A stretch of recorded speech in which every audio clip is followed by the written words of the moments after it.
I happened to be in Chicano at the Centro Cultural, and I was curating art in the museum. I mean, in the gallery.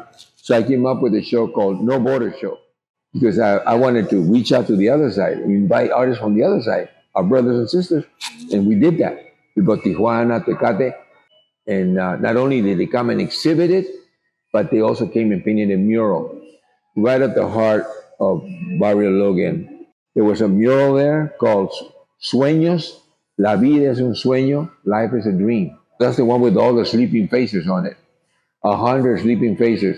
Well, this mural was painted out on March 27. I think it was 24 or 25. 27, 1973. We painted the first murals in Chicano Park. We took over Chicano Park in 1970. You would think immediately we start painting? 3 years went by. 3 years. Why?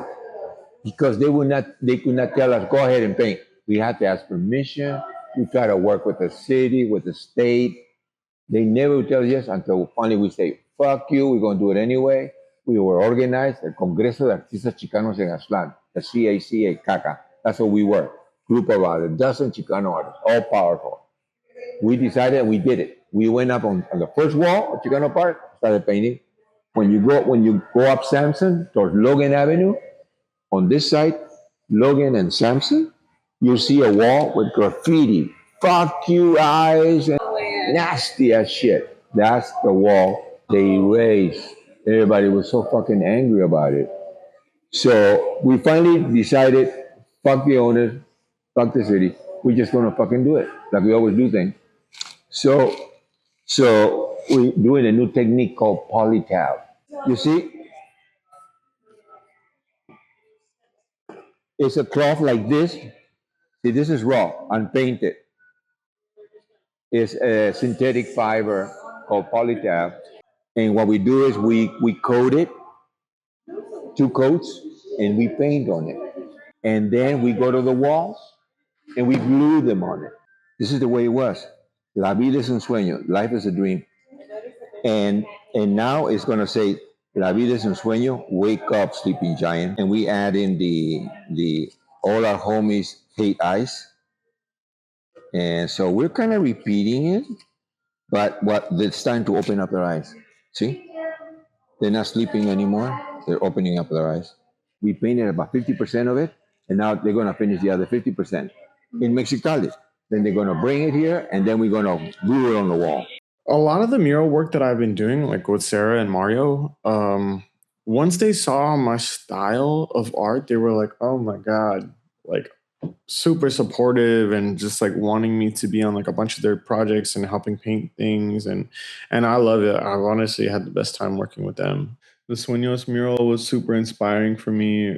Like even before I knew Mario, it was super important to me. I mean, I grew up in South Bay, so I've always like, worked downtown and stuff like that. So I would drive past that spot like all the time. The Sueños mural directly inspired the Dreamers mural. So that's what like I titled the mural of mine that got taken down. It was on the side of a friend's business. He owned a boxing gym on Imperial Avenue and 27th Street, like near Sherman Heights.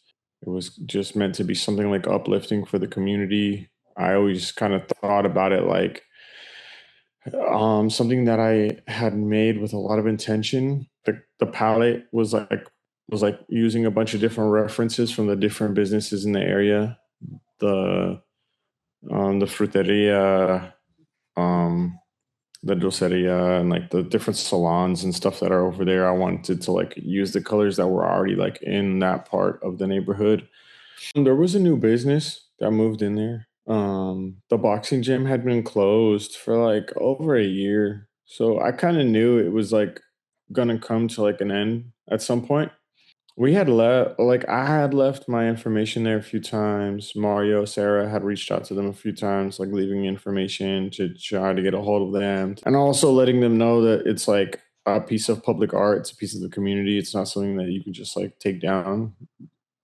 Um, but at the same time, we didn't have any contracts in place, and it's like it was one of those things that was done very much just to beautify the neighborhood, and it wasn't like no one thought that it would come down, but also just knowing that we made efforts to try to like save it and keep it up, and then like the business owner just kind of blacking it out for no reason. Like I drive by all the time now. It's pretty much just like dark gray and in more street art and stuff like that. You never expect anything to last that long.